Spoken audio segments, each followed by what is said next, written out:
Hello दोस्तों, आज के इस वीडियो में हम पढ़ने वाले हैं 3 बकरों की कहानी। तो कहानी शुरू होती है कुछ इस प्रकार से कि सालों पहले चेंद्री जंगल में 3 बकरे रहते थे। तीनों भाई थे जो हमेशा मिलजुल कर घास खाते थे। एक बड़े से मैदान में वो रोज जाते और पेट भर खाकर खुशी खुशी साथ रहते थे। धीरे धीरे उस जगह की घास खत्म होने लगी तो उसमें से सबसे बड़े बकरे ने कहा कि अब हमें यह जगह छोड़नी होगी। यहाँ खाने के लिए अब कुछ भी नहीं बचा है।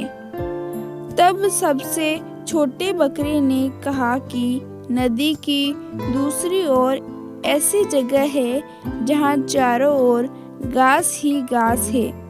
अगर हम वहाँ चले जाए तो आराम से पूरी जिंदगी गुजार सकते हैं। तभी बीच वाला बकरा, जो कि दोनों भाइयों के बीच में जन्मा था, उसने कहा कि बात तो सही है, लेकिन हम नदी पार नहीं कर पाएंगे। नदी के बीच बने पुल के नीचे एक राक्षस रहता है। वो वहां से गुजरने वाले हर किसी को खा जाता है। तब सबसे बड़े बकरे ने कहा कि मेरे पास एक तरकीब है जिससे हम उस राक्षस को मार सकते हैं। उसने अपने दोनों भाइयों के कान में कुछ कहा और सभी खुशी खुशी नदी की ओर जाने लगे। पुल के पास पहुंचते ही सभी बकरे एक पेड़ के पीछे छुप गए। तभी बड़े बकरे ने सबसे छोटे बकरे को इशारा करके पुल पार करने को कहा। जैसे ही वह छोटा बकरा पुल को पार करने लगा तो वहां पर राक्षस आ गया। राक्षस बोला, तुम्हारी यहाँ आने की हिम्मत कैसे हुई? अब मैं तुमको खा जाऊंगा। तभी बकरा कहता है कि राक्षस महाराज, मैं तो बहुत छोटा हूँ, मुझे खाने से आपका पेट भी नहीं भर पाएगा। आप एक काम कीजिए, पीछे मेरा बड़ा भाई आ रहा है, वो बहुत मोटा है, आप उसको खाकर अपनी भूख मिटा लो। राक्षस को छोटे बकरे के मुंह से महाराज शब्द सुनकर अच्छा लगा। खुश होते हुए राक्षस ने कहा ठीक है, तुम बहुत छोटे हो, मैं तुम्हारे बड़े भाई को खा लूंगा। छोटा बकरा वहां से चला गया। उसके बाद बड़े बकरे ने दूसरे बकरे को इशारा किया।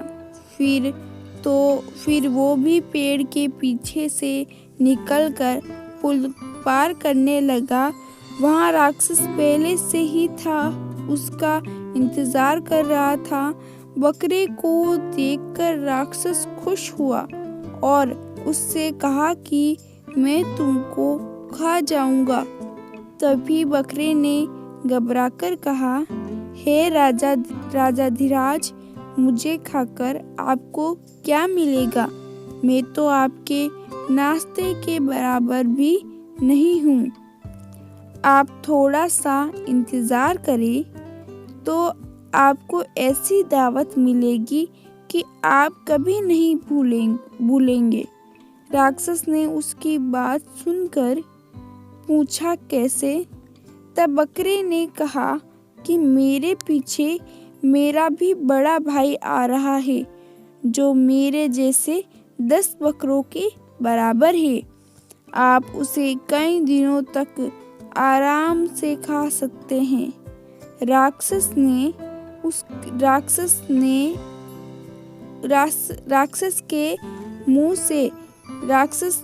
उसके मुंह से राजाधिराज और मोटा बकरा खाने की बात सुनकर उसे पुल पार करने की इजाजत दे दी। आखिर में सबसे बड़ा बकरा पुल के ऊपर चढ़ा और उसे पार करने लगा। तभी उसके सामने राक्षस आ गया और जोर जोर से हंसने लगा। हंसने के बाद राक्षस ने कहा कि आज तो मज़ा ही आ गया, तुम बहुत मोटे हो, तुम्हें खाकर मैं अपनी भूख मिटाऊंगा। राक्षस की बात सुनकर बकरा कुछ कदम पीछे गया और तेजी से दौड़ता हुआ राक्षस के सीने पर अपने सींग मार दिए। अचानक हुए वार से राक्षस संभल नहीं पाया और पानी में गिर गया। गिरते ही वह नदी के तेज बहाव में बहता हुआ दूर निकल गया। इसके बाद तीनों बकरे आराम से अपनी जिंदगी नई नई जगह में घास खाते हुए गुजारने लगे। इस कहानी से हमें सीख मिलती है कि मुसीबत आने पर कभी भी डरना नहीं चाहिए और हिम्मत व सूझबूझ से काम करना चाहिए। उम्मीद करूँगी कि ये कहानी आपको बहुत बहुत बहुत ज़्यादा पसंद आई होगी, जिसमें हमें बताया गया है कि 3 बकरे होते हैं, कैसे उनकी घास ख़त्म हो जाती है तो वो दूसरी जगह जाना चाहते हैं, लेकिन नदी के बीच में जो पुल है उसके नीचे राक्षस होता है, जिसके कारण वो नदी पार नहीं कर पाते हैं। फिर तीनों कुछ दिमाग लगाते हैं, सूझबूझ लगाते हैं और एक एक करके राक्षस के पास जाते हैं और फिर लास्ट वाला बकरा राक्षस को मार देता है। तीनों खुशी खुशी घास खाने चले जाते हैं। अगर आपको ये वीडियो अच्छा लगे, वीडियो को लाइक करके चैनल को सब्सक्राइब कर देना। इस तरह की वीडियो पाने के लिए बेल आइकन जरूर प्रेस करना। मिलता है अगले वीडियो में, तब तक के लिए धन्यवाद।